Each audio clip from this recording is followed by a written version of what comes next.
We funded $9.7 million for the year. That even sounds weird to say. Because let's say something goes left in one of your businesses, you don't want all of your businesses liable. Right. So that's why all of your businesses shouldn't even be in the same LLC. All came from this one credit repair company. And I'm like, you have reinsertions. What happened? You know, I paid to get my credit repaired and da-da-da-da. And I was like, did they say anything to you about a sweep? Oh, yeah. They had a sweep going on. They had a special. They paid $2,500, got their credit swept, and now they're stuck with those items on their credit report.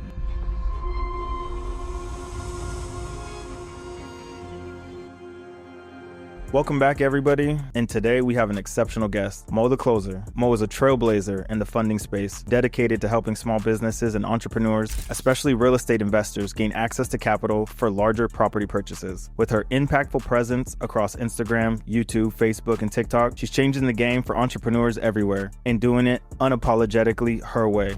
I first want to start off by saying you're the very first guest I've had come back 2 times. Wow. Yeah, this is huge. Okay. This is huge. Let's set the tone for it then. Absolutely. Yeah, let's set the tone for it. So the last time that we spoke, I think you were right around roughly 5 million for real estate investors. And that was like in an 8-month span. Where have you been able to take your company since the last time that we met? Sure. Where you're at now? So since then, we've added a new stream, which is private equity and private money with lending to real estate investors. So the cool thing about that is those numbers are a lot bigger. So it's a lot more scalable. So we're at 9.7 million for the year. We funded 9.7 million for the year. That even sounds weird to say, but yeah. How does that make you feel knowing that you're having that type of impact with so many different people across the country, really? It makes me feel like sometimes everybody doesn't want to talk about it. They go through imposter syndrome sometimes, right? But it makes me feel like, wow, we did that. We accomplished that. But also, right, I believe in a higher power that is anything is possible, right? So it's just we're showing other people that anything is possible. So we're having a good time with it. You said something about private equity. That's the newest stream that you've added. Can you touch on that? What is private equity for people? So private equity and private lending, it's basically where the business, the private lender lends money to the actual business for real estate investing. This way, it doesn't touch their personal credit. It allows the real estate investor to be able to scale without having anything on their personal credit. So, of course, something happens, they're still liable for it, right? But it allows them, as long as they have a halfway decent credit score, they can pretty much invest as much as they want. So that's why you have like clients that have maybe 10 real estate properties, or we have a client on our new enrollments who he has about 50 properties now. Wow. So like we're looking forward to working with him because he's done this many times over. So, and this includes like multifamily renting. This includes commercial renting. This includes a lot of stuff. Yeah. So yeah, we're having a good time with that. When you deal and you do business with individuals like this, are you doing it in the world of like every single residence is in its own LLC? Absolutely. So they are on their own little entity? Absolutely. Can you speak on like what is the power in doing that and what's the benefit of doing something like that? Yeah. So let's say I loaned you money for a property. I don't want you to have anything else that could mess up my investment. So if you have that, say, attached to another property, something happens with the other property, then my money is liable for that. So when a lender lends to an investor, they want to make sure that nothing else is going to impede on their investment. So nothing else can happen other than whatever is on that LLC. So nothing else is responsible. So don't be messing up my money, you know? Absolutely. It's kind of like a safety net, like in a garden, right? So the way that I was explained to me when I was very first getting in the industry was think about like your daughter has a friend come over and they trip in the front yard on your sprinkler on your property, right? That little girl is allowed to go back to her parents and her parents sue you. You know, and all they did was trip on a sprinkler. Yes. So when I learned from that, and that may sound extreme, But that's true. But it's true. It's true. So once I learned that, every single way I maneuvered, I understood I got to start a new LLC, and I just got to put this barrier around me. So thank you for breaking that down for the audience. Absolutely. Absolutely. And actually, like every venture that you have that's separate should have its own LLC. Because let's say something goes left in one of your businesses, you don't want all of your businesses liable. Right. So that's why all of your businesses shouldn't even be in the same LLC. Got it. Now, you can get deeper and have them all in holding or whatever. I'm not a tax specialist. Get you a CPA. Get you a CPA. Right. You can have them all in a holding, but make sure that they're not touching each other. Absolutely. Right? Because I don't want, if one business crashes, I don't want my other businesses to crash just because this one did. Yeah. You know? While we're on the subject, in starting all these different LLCs, are all of them eligible to go get funding as well? Yes, on day one. Come on now. On day one. I just went in about that. Please do. For the audience who doesn't even know what that is, and maybe they're seeing it on their algorithm, right? Funding this, business funding this, business capital. What does it actually mean to be able to start and structure a proper LLC and then be able the next day to go get access to business funding? What's that look like? When you go into a bank, especially a bank that you already have relationships with, keep in mind, the bank, yes, it's doing business with another business, but that bank is doing business with you first, right? So you want to make sure that you have those good relationships with banks and that you've built good relationships throughout your credit profile. As long as you've done that, everybody will be more than willing to lend to you. Okay. There's a huge misconception in business that if you haven't been in business for 2 years, if you haven't had, if you don't have $10,000 a month cash flowing, it's a huge misconception, but it's also why a lot of businesses are failing. I was talking to my wife about this the other day, and there was a business owner on IG who was telling people like, hey, don't go borrow money if, you're starting a business. And I'm like, well, don't use your money. Right. You don't want to use your money when you're first starting out because you don't know if your business is going to work. However, if you go and borrow, say, $100,000, you have enough to hire someone to teach you what to do. You have enough to get you the marketing that you need, and you have enough to purchase the systems that you're going to need for your business. And most of it is going to be 18 to 24 months of 0% interest. So therefore, you're building your business for free. Absolutely. So there's no reason to use your money because I guarantee every time I try to use my money for something, I run out before the bank does. So I don't want none of that.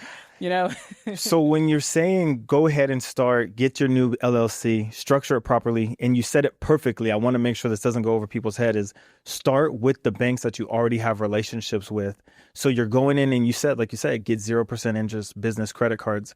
You should already have a plan of what you're supposed to be doing and how you're supposed to use the money and implement the money. Don't just be out here willy-nilly getting money. Okay. It's not free bands. Okay. It's not free bands. There we go. Right. So it's not free bands, right? This is the money for your business.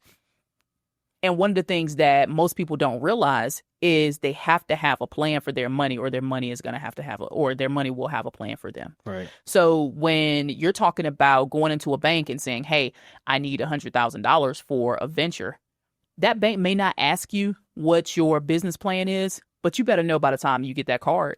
You better know by the time it hits your bank account, because from then on, you're responsible for that. Either your 0% interest is starting from there, or your interest is starting to accumulate from there. Gotcha. So you've got to have a plan for it from day one. Love it. Yeah. And this that we're speaking on is really what's considered like the traditional route. Yeah. Can you speak to an individual who, let's say, they don't have good relationships with banks, or they also don't have a credit profile that looks good, right? So they have to go the alternative lending route. Okay. What does that look like for that person? So I would still say start repairing your credit, even before going the alternative route. Okay. Right? Because you're going to need your credit eventually. When you think of alternative lending means the regular banks don't want you right now. So everyone's available for funding. They're just not available. They're just not, eligible for it today. Right. So if we're going the non-traditional route, if they're getting any type of funding other than what banks are offering or prime lenders are offering, then you still need work on your credit. So yes, you still can get funding, but you're going to pay more for that funding. So a lot of times, if you don't need the money right then and you can go ahead and flip it right back, right? If you don't need that money right then and you can wait, say 3-4 months to get yourself together, wait that 3 or 4 months. You're going to pay tens of thousands of dollars less because the interest is a whole lot less on prime lending than it is on alternative. So if you can hold off for a little bit, hold off for a little bit. But most people, they want money so they can go Christmas shopping, or they want money so they can go to the next whatever it is, right? Yeah. But it's just all about, we've got to make sure that people know that when you get business funding, it's for the business. Right. Because it's got a plan for you, right? Absolutely. I've done that before. I've ran off and just said, hey, you know what? I'll do it later, right? Yeah. I'll plan my business out later. I'll plan this out later. That's not how it goes, right? That's how my first 2 businesses failed. So I love the honesty. I love it. Yeah, you're absolutely right. You got to have a vessel to park the money because, like you said, you have 12 months of 0% interest, right? Not saying that you don't have to make your payments every single month. Sure. You're just not getting taxed extra every single month. So you're giving yourself 12 months of grace to be able to figure it out. So on month 12, you should be starting to make money. Yep. And then you can pay off whatever it cost you and whatever you used on that business credit card. That's right. And then after that, if you have to go implement and use another one, you just run across the street because there's a Bank of America on that corner. There's a Chase on this corner. It's not a shortage of 0% interest at all. Right? Like there are so many banks that when you have the correct profile, they want to give you money. And even when we talked about private lending earlier, if you have the correct profile, they want to lend you money because right now people can't afford to hold on to their money. Right. You have to do something with your money. So it's even with the, even being in the funding and credit space, like you have to do something with your money because we get a whole lot of cash. Yeah. Right. So we've got to find somewhere to park these funds. Yeah. So if you don't find anywhere to park those funds, Mr. Government gonna find somewhere for you. Like he got a plan for you. Yeah. Right. So make sure you got a plan for yourself. Right. Yeah. I remember I sat down with a guest earlier this year, Stead, and he said that the first year in his funding company, he started to actually like make good money. And he was so used to when you get money, we keep it. You know what I mean? Because you're not used to it making that type of money, right? And Uncle Sam took $88,000 away from him in taxes. Like it's a real thing. Yeah. You really do have to spend your money out here.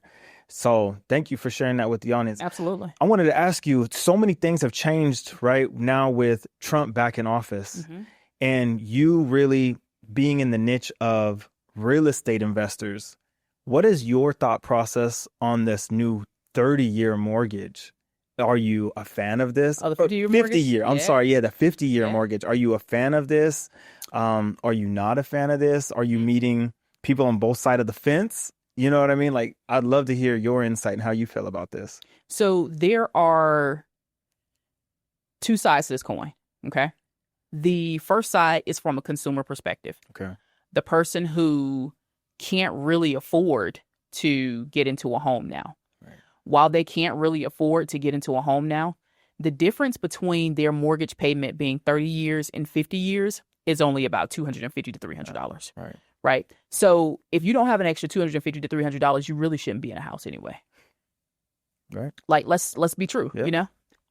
But also, as an investor, if you have a property and you have multiple of them on a 50-year mortgage, right, and that payment is only $250, $300 more, right? Move that by 10 units. That's another $3,000 a month you're cash flowing. Come on now. So 50-year mortgages are an investor's, it's candy to an investor. Right. But to the average consumer who already can't afford to be in a home, if they're stretching it to 50 years, like it's the same thing because other countries have been doing this for years, right? But also, homes were then meant and are meant in other countries to build generational wealth. Yeah. So if we're purchasing this house now, and this isn't our forever home, we definitely don't have any business getting a 50-year mortgage, right? If we are purchasing this house now and this $250 to $300 is going to kill us, then we definitely don't have any business purchasing a home. So I don't think that it helps out the consumer, but I do think the real estate investor is going to love it. But also, Trump is a real estate investor, right? He builds his entire business portfolio on real estate investing. Right. So, which it's no wonder why lending is up. Keep in mind, lending is up like a lot. Yep. Especially to people who have the profiles for it. Because our government is built off of an administration that loves to borrow money. Absolutely. So no matter right, wrong, or indifferent, what we believe in the administration, we have to go off the facts. And the facts are right now, lending is up because we have an administration that loves to borrow. And real estate is going to fluctuate, especially in the talking about this 50-year mortgage thing, because we have an administration that involves themselves in real estate investing. And that's how it's always been for any administration that we have. Is going to follow whatever, like our government and our the laws that we go by. Right. It's all made up, right? It's all made up. Absolutely. So whatever they're making up this time Right. is what the U.S. is going to, that's the way the U.S. is going to sway. Right. Right. And right, wrong, or indifferent, like I said before, but that's how it is. So instead of everyone having an opinion on something, like sometimes you just got to rock. Right? You just got to do your thing. You got to figure out how to pivot. I coached basketball for a long time. And the first move I would always teach was to pivot. Here we go. So you've got to figure out, like, if you can't get the ball, if you have the ball and you need to get somewhere, you've got to figure out, you've got to be quick with it. You've got to know how to move from right to left. Okay, sometimes you got to do a spin move and say, I'm going to change it up. You got to cross it over. You got to do whatever you got to do. But we can't have so many opinions that it stops us from doing business. Got you. Absolutely. Yeah. So would you recommend using it, just use it as a tool, depending kind of wherever you are in life? So even if you have a 30-year mortgage now and you see an opportunity and you're like, man, if I flip this or refinance this into a 50-year, that'll allow me to have a little bit more access to capital. I can go invest in this other property, That's it. which is going to build the generational wealth like you were talking about. That's right. What about the people, and I'm really asking these questions because I kind of just see a lot of fear mongering on all the platforms, right? The people are like, oh, don't do it. You'll never get any equity. Don't do it. They just want to tie you down for your entire life and you'll never actually own anything. Mm-hmm. It is true, but it's true if that's the type of person that you are. Go. You know what I mean? So I always try to, There you go. you explained it perfectly. If you're ready and you have a game plan and you know that saving $250, $300, $400 a month is going to allow you now to go invest on this 4-unit, right? You go get that 4-unit. Mm-hmm. You go ahead and you flip this into that 50-year mortgage because now you can go and actually get approved for something that you couldn't because those 400 weren't available to you then. That's right. So everything is just strategy. That's right. And you're right. This is a real estate investor's gold mine to get an extra little bit of wiggle room. And the everyday consumer, they see that little bit of wiggle room on the new J's that drop. Yeah. You know what I mean? Like, it's really just a mindset thing. It is. It is. I mean, I used to be that person, right? Like, and no shade to all the sneakerheads, right? No shade, because I'm one myself. But no one touches you. Like, You're the coldest in the funding and the credit repair space. No one touches your shoe game. You've seen it, you know. But also, like, I have to purchase shoes now that are comfortable, you know. And it came from I had to have the latest pair of J's. It's like, wait a minute, am I comfortable? Okay, that's enough for me right now. Right. You know, does it match? Okay, kinda. Okay, good. We're fine. You know, so it had to be a complete mindset shift for me. When I was my brokest, I spent the most money. Touch on that. Right. So when I was the brokest I could be, I still found a way to buy shoes that cost $200-$300. Come on now. Right. When I had no business buying it. So what that taught me into now is that if I could do it then, I can certainly do it now. But my dad instilled something into me. He said, look, when you start making money, you're going to want to spend less of it. And he was exactly right. So now it's when I do spend money, I want it to be quality things. Right. So speaking from a mindset perspective, you have to, if you can do both, good for you, right? Good for you. But most people can't.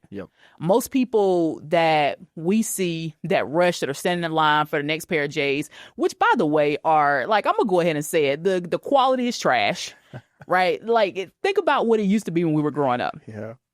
You know? So, and they were $125 now. Absolutely. Right? Jordans come out now, they $250, $275, right? I've seen a $300 pair.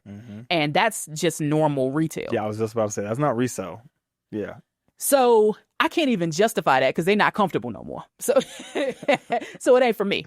So to put that into a mindset perspective, if you can do both, great. However, look at what that's costing you long term. So look at what that pair of J's is actually costing you. You know, that's the difference in between that 30 and 50-year mortgage. Because the same person that complains about they can't afford that mortgage is the same person that's going to get the 50-year mortgage. You're right. You're absolutely right. And there was another shift that happened this year was Fannie Mae. And for anybody who doesn't understand, Fannie Mae probably purchases about like 65% of the mortgages in America. They have now removed the requirement of having to need a 680 credit score. How do you feel about that? And I want to ask you this because we're in this industry of most individuals that come to me or they want to purchase their first home. That's why they come to me, to fix their credit so that they can go make this big purchase. And it's a beautiful thing because they understand they need to change their ways and their habits, right, to be able to buy the biggest purchase of their life. Let's just be honest. I see it twofold because I know that individual. And now I also know individuals where if you tell them they don't have to have a good credit score and they can still go out here and buy a house, they're going to be that same person that had a crappy credit score. Absolutely. And they're going to lose their house. Absolutely. Speak on it from your lens, being who you are in the credit space, but also dealing with real estate investors, seeing, hey, people no longer have to have a credit score requirement. So they might be thinking that they're going to lose out on possible tenants because renters are how they make their money, right? If there's no longer renters in the market, they lose a big stream of their revenue. What happens when the renters turn into unqualified buyers and they lose their home? Absolutely. What happens then? Short sale. There you go. They're the real estate investors. They come in right there. Yeah. You know, and then they cycle that property all over again. So the real estate investors, they're going to be just fine. Right. Right. The consumer, for as long as we can remember, right, people going to do exactly what they want to do. But also, people are going to do what they need to do for the most part. When we have clients, when I was doing just primarily credit repair, I had a lot of single mothers. Okay. I had a lot of single fathers. So sometimes bad credit isn't because I fumbled the bag. It's because they were responsible for so many things that they had no other choice than to, hey, this can't get paid this month. You know, it might be an old light bill. It might be, you know, a repo. It might be whatever. But sometimes, at least what it took for me, is to have to be responsible for something for me to become responsible. So I think what it might do is re-engineer the process of how people think. Like, wait a minute. Okay, hold on. I'm responsible for a whole lot more now. Wait a minute. This is actually mine to take care of. Right. This ain't nobody else's for me to be tearing up. You know, this ain't nobody else's for me to be trashing. I can't just leave. Right. So, you know, so it's, I think it will make people more responsible. Okay. I'm not saying it's going to make everybody responsible because we've talked to some characters, right? But also, I think that people will become more responsible because there's pride in ownership. Very true. And people want access, people want ownership, and they want to be considered. So I think it'll help out. Yeah. I think we're going to be all right. I like your lens. It's it's a lot more glass half full than my lens. I'm nervous because I'm thinking about the people who, you know, we've dealt with the conversations where, hey, dude, you could just do a credit sweep real quick. Oh, God. You know what I mean? And then go down this road with me? Yeah. While we're here, let's touch on it. What is your thoughts of credit sweeps and what does it really do for like the community? I'm gonna just let you run with that one. I've seen so many funding clients damaged by credit sweeps. Gotcha. Right. And when I first started doing credit repair, right? Yeah. I had a VA. Okay. And my clients were like, Mo, you know, we saw, what is this affidavit right here? What are they talking about? And I'm like, oh, what? Yeah. And as soon as I figured it out, I was like, no, whatever you're doing, you got to stop doing that. Yeah. Right. And later on, I'm circling back. I'm like, okay, is this what people are doing to get results? And it was like, oh, wait a minute. Okay, we can't do this. You know, we cannot do this because what's happening is clients are coming to us. So we've built our funding company as fulfillment. Okay. So we have about 130 fulfillment partners that send their clients to us once they're done with their credit repair. But we had 3 clients in the same week about a month ago. Okay. Who went to one credit, they all came from this one credit repair company. And I'm like, you have reinsertions. What happened? And they're like, I don't know. I just, I paid to get my credit repaired and da-da-da. And I was like, did they say anything to you about a sweep? Oh, yeah. They had a sweep going on. They had a special. Mm-hmm. And I paid $2,500. And this is all 3 clients. Yeah. They paid $2,500, got their credit swept. Yeah. And now they're stuck with those items on their credit report. Right. Now, thankfully, we're able to take them through other processes and everything so that they can get those items off. But they had no idea that pretty much they're putting a target on their back for like the credit bureaus to be able to flag them for the remainder of their credit life. Yep. And the TransUnion, they just got really, really savvy with how they're handling everything. TrueValidate, right? They've got really, really savvy about how they're handling it. So now when systems sense that you've got items coming off too fast, your credit profile has changed too fast, you've had too many removals too fast, right? Your debt to income ratio was reduced too fast. They're checking you out, right? As they should. Because I've seen way too many clients damaged because they had this sweep. And when they have those sweeps, it's way more difficult for us to get those items off their credit report because the FTC is being told that this person was sex trafficked. They're being told that this isn't mine. Well, whose is it? Yeah. Right? And it's not saying that you shouldn't dispute things that are incorrect on your credit report. Right. But what it is saying is that if it's incorrect, dispute it correctly, please. Right. There are laws that protect that. So you don't need to go and lie to these bureaus. There's plenty of truth. We work with lawyers now directly. We took our hands out of the dispute process. Good. We have 12 lawyers who we work with. We send our cases directly to them, which is why we offer free credit repair now. Okay. Free credit repair. Yeah. Right? Beautiful. We offer free credit repair. Okay.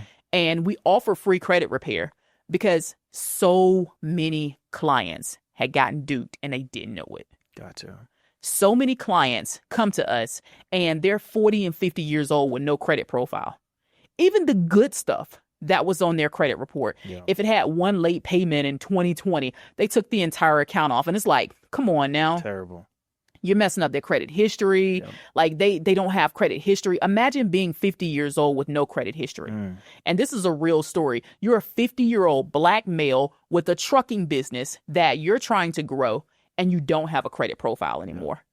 You own a home, you own 2 cars, you've bought and sold stuff. Like you pay your bills every single month on time now. Right. You went through a rough phase 3 years ago and now you don't have a credit profile because you paid someone to do a sweep. That's a shame. Right? Mm-hmm. So that's cost him thousands of dollars, right? He's getting denials left and right. He can't figure it out.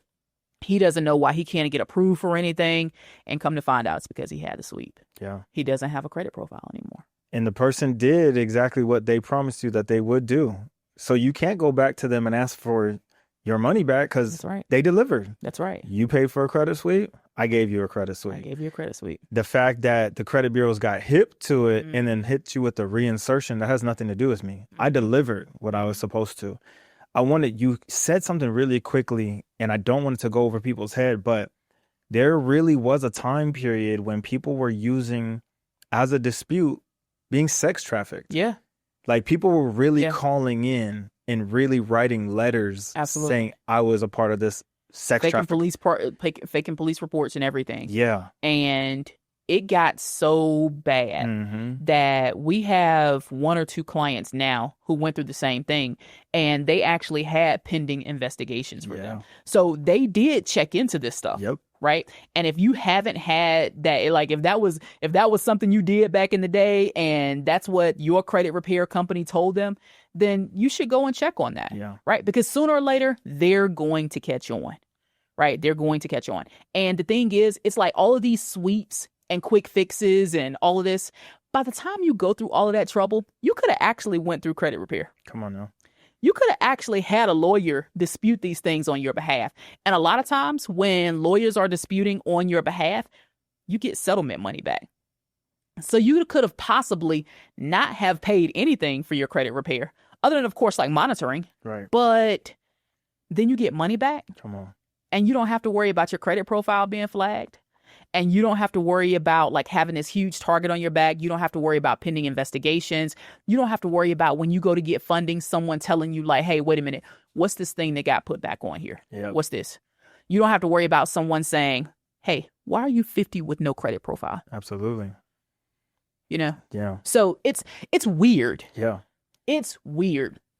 And while I'm here, while Yeah. while we're on this subject, Please. there are so many credit repair companies that are misleading clients because they want fast results. Absolutely. And the thing is, the fast results are coming at the client's expense. What's happening is they don't know what's going on. They're being called up to say, hey, send me this code, or hey, do this, or hey, sign in and sign this. And it's like, that's not how credit repair is done. There are, right, much credit to the credit repair companies who are operating in the correct manner. Yeah. Much credit to them because they're carrying the industry right now. Absolutely. Much credit to the people who are teaching credit repair the right way, like the Robs. Yeah. Carrying the credit repair industry because somebody's got to do it. Right. When I see credit repair, like when someone follows me and I see like credit repair specialists on their IG bio, I'm like, oh God, like this is God, and not because I'm hating or anything, but because they don't know the history of it. Yeah. Right. They don't know what's happening right now. All they know is somebody told them to go hire a VA to do their disputes. Yeah. So they hire a VA to do their disputes. They're paying the VA pennies on the dollar. Right. And then they're getting their clients $5 results. They're charging them $1,000 to do it. The client is done in 30 days because they promised a sweep. And then they say, oh, okay, well, I want to get into funding. They send the client to us. And we're like, either why do you not have anything on your credit report, or why do you have these reinsertions on here? Absolutely. What's going on? Right. And the client has no idea. So I get afraid for the people who don't have the proper coaching and training in the credit industry. So if you don't have the proper coaching and training in this industry, go get it. Go get it. But there's so much pride in this industry as well. People don't want to ask for help. People don't want to say like, hey, let's collaborate. Everyone wants to do everything by themselves. And just like it's like you get all these lackluster results and you're happy with that. Yeah. And you're happy because you say, well, we got 10 deletions. Well, next month, 8 of them are back. So did you really get 10 deletions? Right. 2. You got 2. Yeah. So, so it's not fair to the people who are doing credit repair correctly. Absolutely. But like I said, there's so many people who are not, but then there are so many people who are. So definitely like hands up to those people who are doing credit repair correctly. But the people who aren't, I'm going to wear them out with this free credit repair. Come on now. I'm going to wear them out. And if I see it, I'm calling it out because it impacts everyone in the industry. Yeah.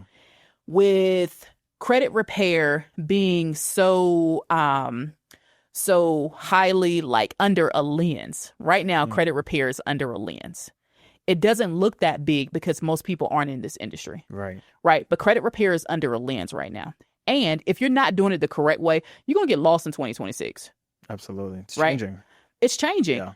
As it should. Yep. As it should. There's so much new technology out. It should change. Right. Right. But if you aren't doing it the correct way, you're going to get lost, which is a good thing for us who are doing it correctly. Right. So get the training that you need. Stop coming in and saying, oh, I'm going to wake up on Monday and I'm going to open me up a credit repair company. Yeah. That's not how this works. Can I ask you, what is the plan with the free credit repair? Because obviously you have to make something. Mm-hmm. So where is this going to go? Let's say an influx comes of 1,000 new clients, right? And you're doing free credit repair. Amazing. Boom. You've taken them now to a level in life that they've never been. Is it tied in with funding on the back end? We have an agreement to you doing this, or we're going to roll out like a different stream within the company? Like, what does that look like for you? Because free credit repair for sure is going to change the game. You know, you see specials every month, you know, Black Friday sale, $97. But to see the word free, I mean, and you said you're handing them off to lawyers. So, you know, like the results are going to be good and they're going to stick. Like this is really life-changing things, Mo.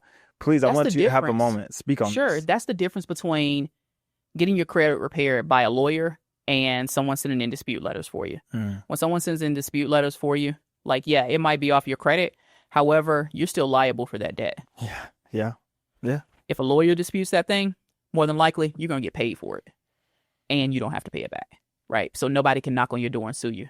Yeah. And as a matter of fact, we love it when we hear that some collections agency is ready to sue you because our lawyers are going to be on top of that, right? They're coming to get the bag for you. Can you speak on that? Like, how does that FCRA, is that it, correct? How does that work for someone who's actually challenging these disputes and getting results in a positive manner, but they can also make money? Because in our industry, I don't think it's really talked about enough what's actually possible. Can you touch on that a little bit? So you're looking at settlements can range from $250 to thousands of dollars. Absolutely. Right. So we're able to, I'll tell you what, I'll break down the entire business model for you. Okay. I'm going to give you I'm going to put a curtain back for you. Let's do it. So we have a school group.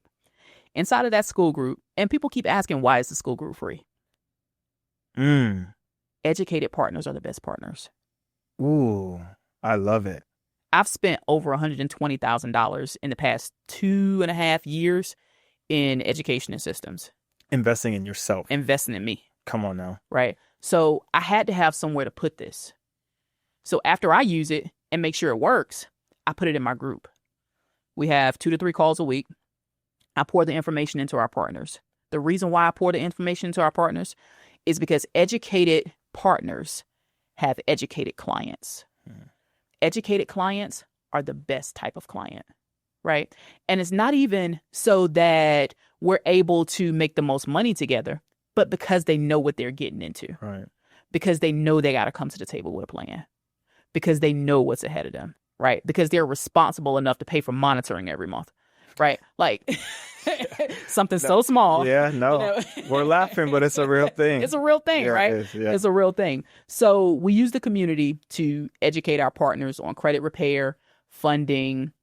They bring their clients there. They get educated on credit repair. They get educated on what funding is so that they can make really decisions. And the cool part is we have the partners. We have a call every Monday and Thursday that includes the partners as well as the clients. Wow. So therefore, the partners in the group, they get to be an authority there, right? They get to post in the group. They get to post information. Now, they're not poaching for clients or anything like that, but they're posting for helpful information, right? And this way, when their clients go in there, they see them as an authority. I want everyone to have a place that they can be an authority in and have somewhere where their information is supported as well, but also so that they can grow, because everyone doesn't have 6 figures to pour into education. Right. You know, everyone doesn't have the time to go through courses or get a mentor or sit and fly. Like I've flown to go meet a mentor, to have coffee, pay somebody for me to fly down to go talk to them. Absolutely. Right. So everyone doesn't have that capacity, but I do. So I want to make sure that the community feels loved on and cared about, because it's the thing that I didn't have when I was in credit repair. Like, yes, there were some people in here in the industry that helped me out a lot, right? But I couldn't find community. So I created it. Gotcha. And when I created it, I'm still pouring education into myself. So therefore, we educate the community. Now, how do we monetize this? The community, they bring their clients in for free credit repair. Right. We have our APIs connected to the lawyers have a software that they use. We connect it to their software. It pulls out all the violations. It gives them the violations. Okay. Now keep in mind, my team built all of this. Yeah. Right. So this is all front loaded. Got it. Because I believe in back end funding. Come on now. Okay. Yeah. So when we created this, we said, hey, everybody, bring your clients here. Submit your clients for free credit repair. Yeah. When they're accepted, we're going to pay you. Got it. Just for being accepted. Okay. Right? Not even a settlement. Yeah. Just for being accepted, we're going to pay you. When that client gets a settlement, we're going to split the settlement with the client. Okay. And we're going to split whatever the client gives with us. We're going to split that with you. Wow. So this means that your client gets service for free. Plus you're making payments out. Plus I'm making payments out to them. Yeah. Right? Now here's where it gets even better. Okay. After they get their credit repaired, most people now want some sort of funding, whether it be personal funding so that they can purchase a home, purchase a first property, whatever, or they want business funding. Right.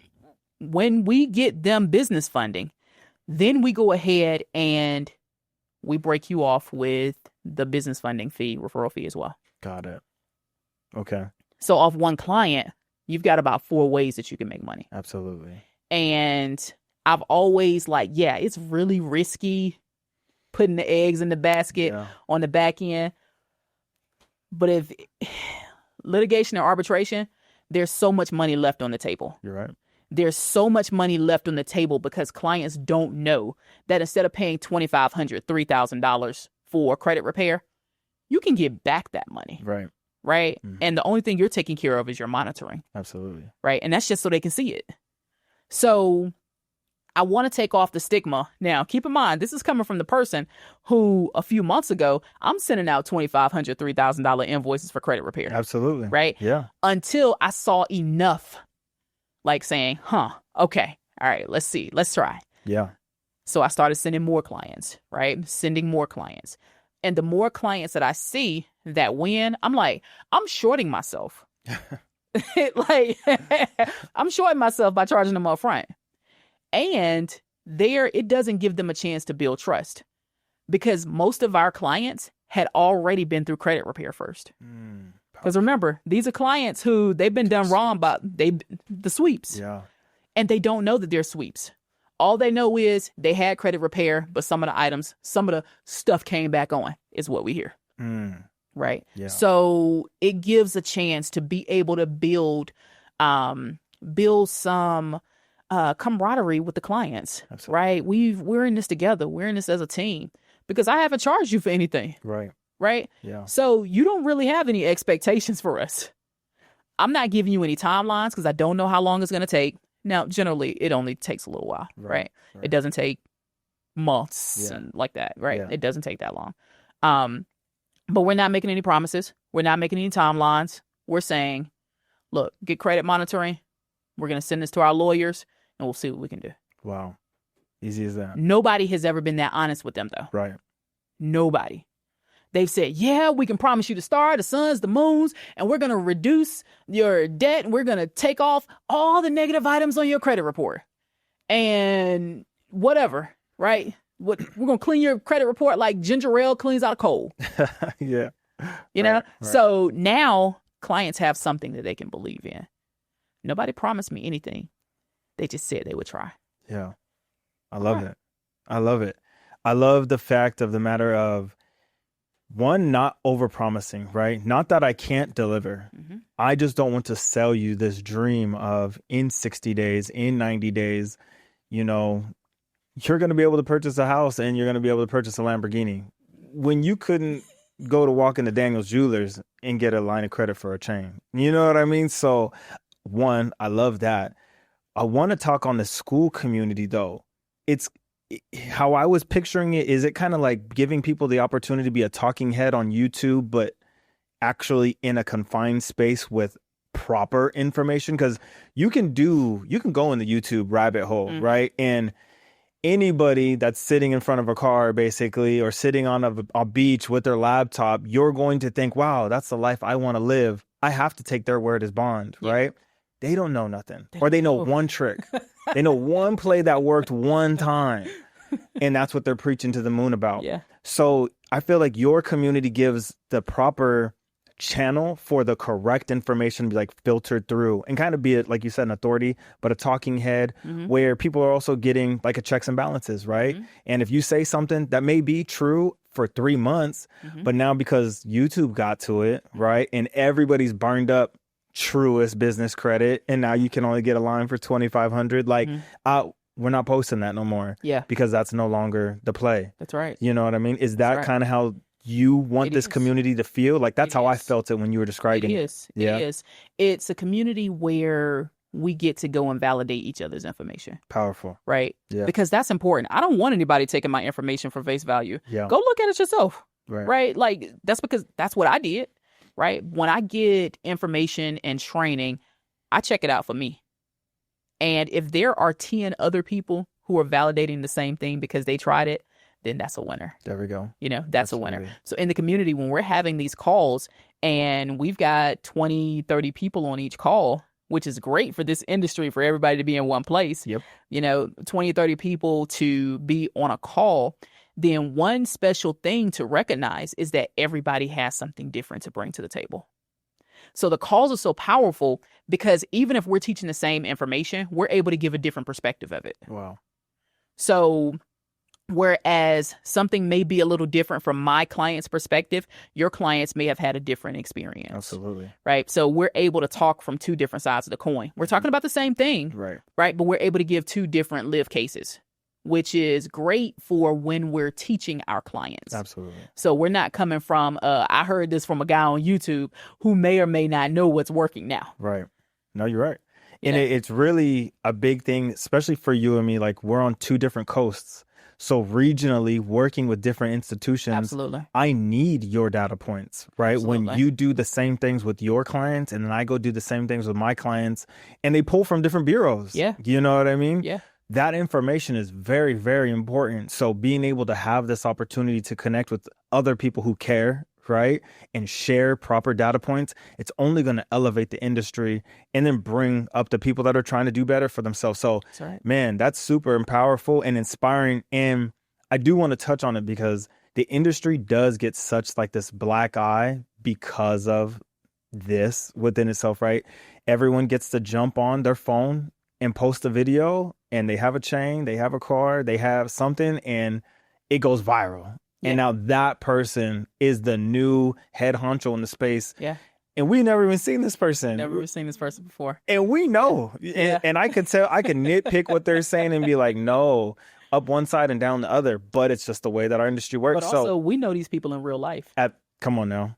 We know these people. Half the people that I know in real life that are saying that they do what they do actually don't do what they do. They outsource it to another company that actually. To me. There it is. And that's okay. I wanted you to right? say it. I didn't want to say it. I wanted you to be able to say it. To me. Yeah. And that's cool. Yeah. Right? Because that's what we're supposed to be doing. Come on now. If you're not good at it, or if you don't have the capacity, or if that's just not your jam, get it out of the way. Absolutely. Right? And even down to, I'm going to use sales for an example. I love sales. I love everything in regard to sales. But I stopped selling my own products. Right? I stopped selling my own offerings because I'm too close to it. Right? On top of, I don't have time to be on sales calls and scale and all the other things. No. So if we have a credit repair company who does credit repair and is focused on credit repair, why are you trying to do funding too? Yeah. Right? Why are you not outsourcing that? And even as a credit repair company, why do you not have someone handling your credit repair for you? You know, so we're supposed to be working together. But you have the big flex people in the industry and nothing, like, no shade, right? Cool. It works. Right? Yep. But those are the same, not the same ones, right? Like, but those, a lot of those, you know, a lot of them are doing the sweeps. Yeah. Yeah. And I know this. Yep. You know, so we've got to get out of the era of it takes you to be flexing for you to qualify. Mm-hmm. Right? We've got to get out of that. And yes, it's appreciated, but just because you're the business owner or the credit repair company. So I'm speaking directly to the new credit repair owner. Okay. Credit repair owner. You do not have to flex. You do not have to go buy you the lamb. You do not have to go buy you whatever it is that you cannot afford right now. Partner up with people who are already doing what you want to do. And you're going to be just fine. This industry has normalized flexing. And that's cool. I'm all for like showing off, like, hey, you know, I'm all for it. But when you're leveraging that to take advantage of people who just really don't know no better at the time because this is what they're seeing. And I'm not saying it's that person's fault. But as an industry, we got to stop saying this is okay and we know you're doing credit sweeps. Right. Because it's not. right? You getting folks. But I mean, that's just my opinion. Can you help out maybe to the new audience member that's just listening, right? And they're afraid because we have kind of taken them behind the curtain of trusting people to clean up their own credit, or trusting people to clean their credit up for them. Can you give them a little bit of different resources where they can maybe start the process on their own to repairing their own credit? First thing is just pull your credit report. Powerful. You don't know how many people annual credit report. Yep. .com. You don't have to pay nobody for it. Come on now. You know, you can pull one every few days. Yeah. So pull your credit report, right? Run your credit report through ChatGPT. What's wrong on here? What type of violations do I have? You know, see what you have on there that can be corrected. Is your personal information correct on there? How many inquiries do you have? Are all of those inquiries attached to an open account? If they're not attached to an open account, call them and get it deleted. If you have addresses that are not on there anymore or that you don't live there anymore, call the company. Hey, take this address off for me. Powerful. It's not rocket science. Yeah, no. But we've made it so much that it's hard. You can't repair your credit yourself. Yes, you can. You can. Right? I mean, I can cut my own hair, but I just don't. You know, like I shouldn't. Right? I shouldn't. You shouldn't repair your own credit if you don't know what to do. You know, but you should be knowledgeable enough to pull your credit report and look and see what you got going on before you get some clown on the phone that is selling you something and you don't know what you've been sold.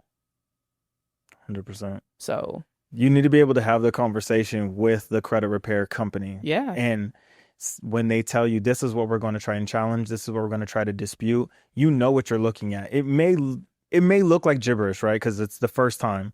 But if they're breaking it down and saying, okay, we're going to remove these 3 addresses, you are like, oh, okay, I no longer live at these 3 addresses. Mm-hmm. We're going to get this employer removed because you no longer work at this employer, right?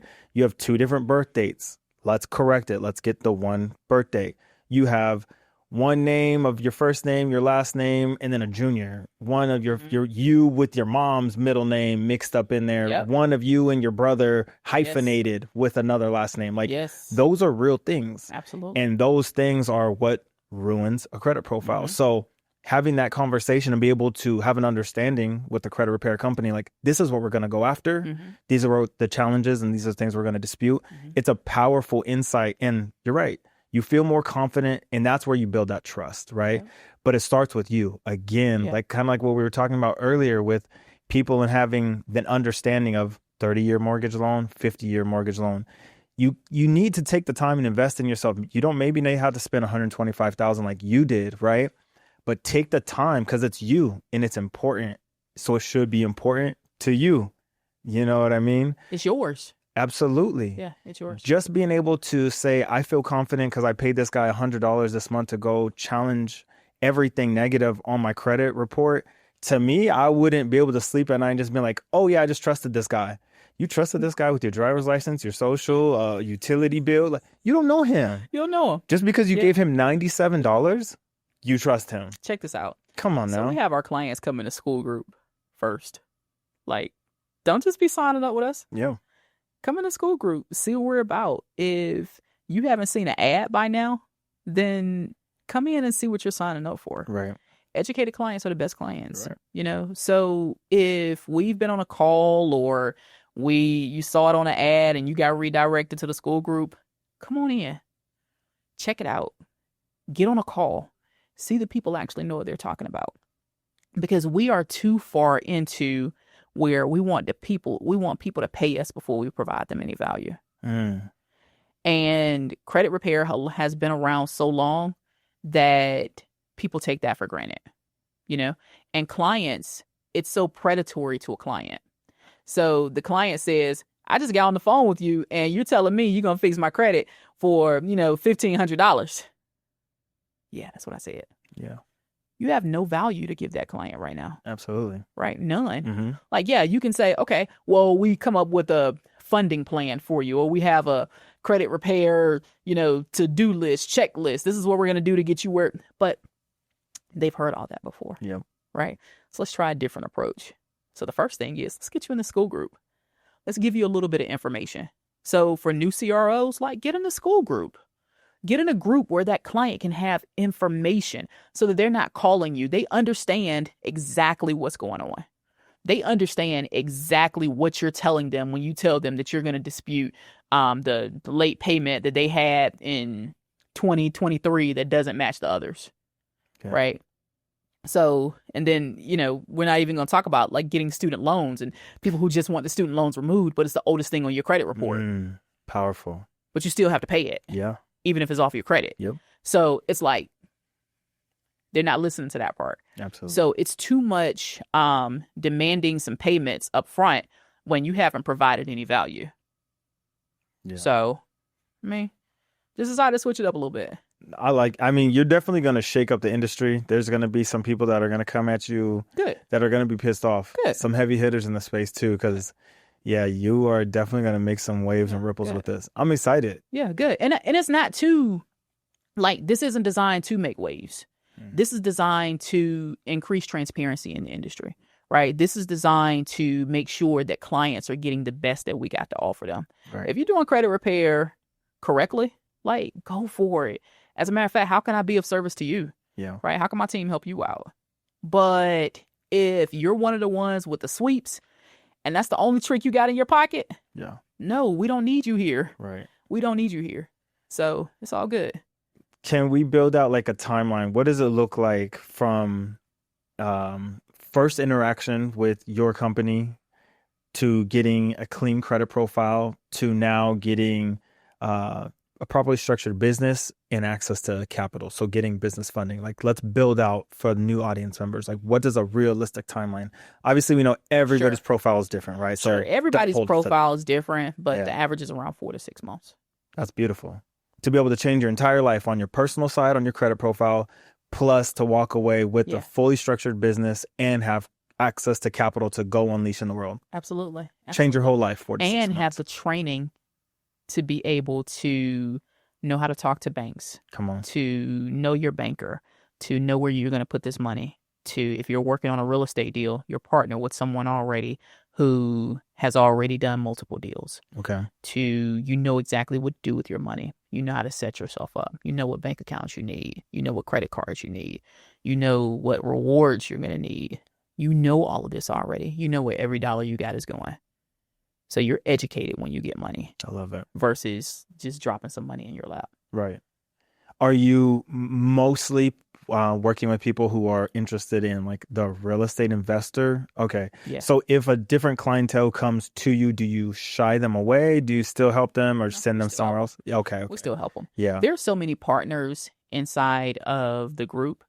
We provide funding for all of them. Got it. So if someone comes in and they're needing guidance to, say, purchase a building, purchase a business, we already have a partner inside of the group who helps business owners buy cash flowing businesses. Got it. So we'll just, we work together, right? They're a partner of ours. Yeah. So we say, hey, his name is Kevin. So, hey, Kevin Small, you probably heard of him. Yeah. Hey, Kevin, we have someone who they just got funding. They want to buy a business. He'll connect them with a business to buy. Okay. So therefore, clients are buying cash flowing assets. What if they want to come in and start a candle making company? Okay. Or they want to do Turo, I want to clean up my credit. I want to get business capital so that I can purchase 3 vehicles and throw them onto Turo. Do you still work with that client? We do. And is it just not as much hand holding? It's not as much hand holding, but we'll also check inside of the school group. We'll say, hey, does anyone do this? Got it. Right? Okay. And if they're doing that, we'll okay, who taught you? Do you have what it takes to teach? Are you willing to give this person even step 1, 2, and 3, right? Are you even willing to share the knowledge that you have so that eventually they can go ahead and get the proper training that they need? Awesome. Because I believe in mentorship. There it is. So, and therefore, if I can't provide the mentorship to you, I want to make sure that you have someone who is capable and has the capacity to be able to assist you. And if not, they can at least help you, find out who taught them. Yeah. That's powerful. Yeah. And to be able to say, with complete confidence, because I can feel it just sitting across from you, that you can change an individual's life in 4 to 6 months if they can come to you with the mindset that I'm willing to do this with you, right? Because it's an agreement between the both of you. I'll go on this journey with you. Yeah. And then the next 4 to 6 months, there's going to be some lifestyle changes, right? You're probably going to piss them off and challenge them because you're going to have to change old habits that these people have had. Maybe less, 25, 30. You said an individual's 50 years old. Yeah. You know what I mean? So to be able to go on that journey with a stranger, essentially, right? And this person also, you're a stranger to them, to be able to be like, man, I don't know, Mo. She's telling me I can't do this no more. I can't do this no more. But has anybody in your life told you I could change your life in 4 to 6 months if you just do A, B, C, and D? So once again, it's the mindset, it's the lens, it's the perspective of this person wants the best for me. That's right. And I never even gave them anything. I never gave them nothing. And then if I go on this journey with them in the next 4 to 6 months, this dream that I've had for maybe the last 2 decades can become a reality. That's right. That's an amazing thing. That's right. That's an amazing feeling, Mo. Like, that's awesome. That's super duper exciting. Yeah, no doubt. But let me ask you a question. So, like, what episode are we on now?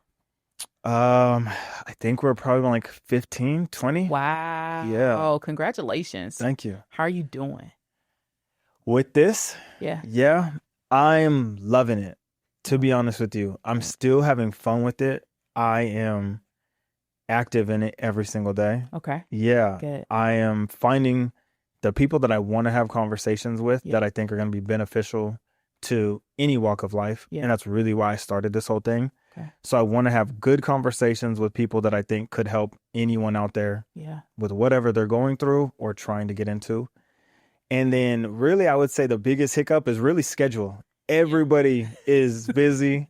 Everybody has a family. Everybody has things moving and shaking and grooving. Yeah. But once someone really does sit down, the network that this podcast has given me and how much more powerful I feel like Thanos when he put on the glove and he put all these jewels in. Yeah. Because now I have so many people in my contact book where I could just, yo, real quick. Yeah. Is this okay? Do you think that this is smart? Yeah. And they reply back. Yeah. Because we've done this for an hour and a half. You know what I mean? They've come into my living room and shared and expressed. And this has been a really cool thing just to be able to give people that safe place where I don't try to do gotcha moments. I don't try to bring out the old bad things you have in the closet. Like, just come. Yeah. Be the expert in your space. Deliver that. So honestly, this is really, really cool. I'm loving every single moment of it. I've listened to all of your episodes. There we go. I appreciate it. And I love it. Yeah. Right. I love what you're doing in the space.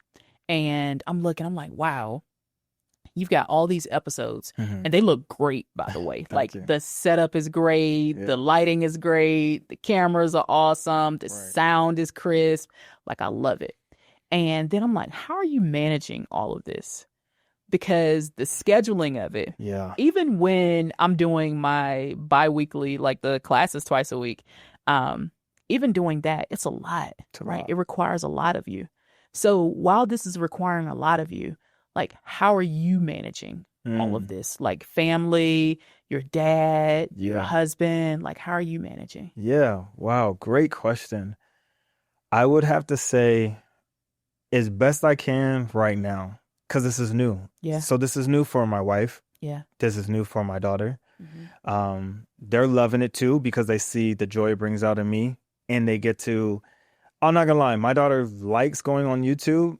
And then she was like, that's my dad. And we've had lunch like with people that I've sat down with. And then they'll pop up on her YouTube and be like, Dad, that's your friend. So that is really, really cool. That's cool. It's cool. Yeah, that is you cool. get dad points for that. Yeah, absolutely. I'm on YouTube. Dad points for that. You know what I mean? That's cool. But work-life balance is something that doesn't really exist. I think it is a trendy word. You know what I mean? Sounds good. Yes, sounds really, really good. But I'm in this thing. You know what I mean? I'm genuinely sending out the emails, the invites to see, can we make this work? This is what the conversation should look like. After they agree, I'm coming up with the questions and I'm doing a deep dive on everything they've done because I don't want to regurgitate the same information to my audience. Absolutely. So that takes time. You know what I mean? But that being said, I can't have like back-to-back days because I don't give myself enough time to provide what I feel like my audience deserves. Yeah. But also with the guest who chooses to spend time with me, I want to give them something different. So it's time. So work-life balance is not a real thing. And while I'm in this thing right now, I'm fully in this thing. There we go. Yeah, it's cool. It's different. And we're just working it. And I'm asking these questions because newly married myself, it was like, congrats. Thank you. It was the question was in regard to like, what was that conversation with your wife? Like, look, I'm going all in on this podcast. Yeah. Because even before my wife and I decided to get married, it was a conversation like, look, this is what I'm on. I'm gonna take us up. Yeah. Be patient with me. Yeah. I promise it's gonna be worth your while. In between then, I'm gonna make sure we're okay. But we're going on a ride. Yeah. Like, what was that conversation with your wife? That was it. That was a lot of it. I mean, it was a lot of, this is what I want to do. I think that this will, one, open a lot of different doors that I didn't know could be opened, right?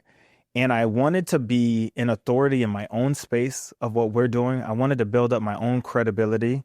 I wanted to be able to be seen like I trust that person. Yeah. So when we do schedule a call, you feel comfortable with when my invoice comes, like he's not going to take advantage of me because I've been vulnerable. I've sat in your living room for 800 hours. You've sat and watched me, right? That's where this thing initially started with. But we also asked the hard questions like, okay, if it fails, are you going to be able to let it go, right? Or if this gets in the way, are you going to be able to let it go? And I had conversations with the team. You know what I mean? They met my wife. They met my daughter. I was just like, look, these are the most important people in my life. If this thing crashes and burns, we're going to let it go because they're the most important. And we had to agree as a team. And then we also looked on the flip side of the coin.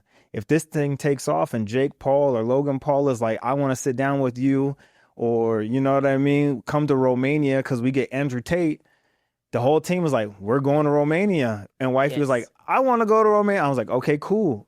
So we've had the conversations of the good, bad, the indifferent, everything in between. So we know what it is. We don't know where it could go. That's right. But we're ready to take it head on because we had those conversations already. Yeah. Absolutely. Good deal. Good deal. Yeah. Like, what's next for you? Where are you at in regard to your bigger goal right now, and where are you headed? That's a great question. I think that sitting down with the people that I have really allowed me to understand I cannot stretch myself too thin. Yes, I'm talented in so many different things, or I'm good at so many different things, but because I'm doing all of these different things, because I'm good at them, I'm never actually honing into truly what I'm good at. I feel that. And I feel like every guest that I sit across from, when they tell me like, this is what I do, that is who they are. Like you can feel their vibrations of this is who they are. And I've came to the realization I have to be that way with something also. I can no longer have all these different hats and be everything to everybody. So 2026, I'm definitely going to hunker down, and it's going to be on this. Yeah. You know what I mean? And then I'll just outsource the rest of everything that my company is doing. And I'll be the face of it, obviously, because I have to allow people to build the trust with me. Yeah. But from this, I feel like that's what I've learned the most from is like do one thing and be all in 100% with one thing and see where it could go. There we go. Yeah. There we go. But just congratulations. Thank you. And I'm saying congratulations because you have so many guests that they're in a wide variety of niche, and I love it. Right. And it's because I'm used to watching a podcast and I'm seeing one type of guest. So the information becomes repetitive. But each time when I'm seeing yours, even though we might do the same thing, we're talking about two separate things, right? We're talking about two separate things. So I just appreciate you for being able to ask those good questions, for doing your research on your guests so that you can pull out what it is. Because even as being as passionate as we are, it's hard for us to talk about ourselves, right? It's hard for us to talk about like what we love and what keeps us waking up every single day and coming back right in. And some days we're coming back in to get punched in the face. Right. Right. You're right. But it's like, you know what? I'm going to wake up and I'm going to go in there and I'm going to get punched in the face with a smile on my face, you know, but I'm going to fight back. Absolutely. So congratulations to you for cultivating this beautiful space. Thank you. Right? Beautiful spaces to be able to say, hey, look, come sit down with me. Come have a talk with me. Let's talk about what's got you shaking, what you got going on, and what value you can bring to the audience. Thank you. Yeah. Thank you so much. I appreciate that. Yeah. I feel so seen. You are. You are. Thank you you. are. Thank You're going to you. be just fine. Oh, man. I can't wait. And being able to hear it from someone else who's watched it, I appreciate that because that's the goal in this whole thing. I want to talk to people killing it in their own space so that when I ask the questions to the audience, they're able to digest it if they're at work, if they're in their car, if they're at the gym. And they're like, man, like I never thought about getting into telehealth. I feel like I could, though, because I got the playbook. I never felt like I could run a food truck, but I feel like I could go back and watch DeAndre's episode and now I could start. You know what I mean? So that's really the whole goal with this thing is just inspire anybody, any walk of life. You know what I mean? So thank you for seeing it for what it truly is. And that means a lot. That means we're onto something big here and we're doing it the right way. Yeah, absolutely. We're going to keep sharing. Hey, I appreciate it. I normally end the episode like this. If the internet was wiped away and scrubbed away of Mo the Closer and someone got a 45-second clip of who you are, but also what do they need to follow to be successful, what would you want to tell them in 45 seconds? If the internet got wiped away of Mo the Closer, the one thing I want to tell you is you're bigger than you could ever believe you were. You have the capacity to achieve things that you never thought you would, right? But you have to connect with other people that are going to be able to help you get there. So don't think you have to have all the information. Don't think you have to have all the knowledge. And by far, don't think you got to do it all yourself. Because there are people who are waiting to help you. Because by helping you, they're helping themselves, right? So it's not a selfish measure, but continue to seek help. Continue to seek guidance. We all gonna be just fine. That was powerful. Yeah, we're gonna be just fine. I love it. Yeah, there's so many days, DeAndre, that I could say like even my life 10 years ago. There are so many days that I would wake up and I didn't know if I was gonna be just fine. But when my mom, when she was at her sickest, right, she was like, "I'll be okay." And even though she's no longer with me, it's just like, she's okay though. So if my mom told me then and she was at her worst and she said that she was going to be okay, why can't I, who is like, I can stand up on 2 feet. I have my health and strength, the activity of my limbs. I'm able to talk, right? Yeah. I'm able to talk. Why can't I believe that everything going to be okay? 100% of the days that you thought were tough, you got through them already. That's it. So we already been through some stuff. So on like new entrepreneur who is getting tough, what I just talked about, you getting punched in the face, keep on. One day, you're going to be able to have the strength to hit back. It's going to be fine. Absolutely. Like, you're going to be all right. Yeah. Just keep seeking people. Like, people are waiting to help you win. So shout out to everybody who helped me win. Shout out to everybody. Yeah. That's fire. Yeah. So, man, thank you, Mo. Absolutely. This one was powerful. Absolutely.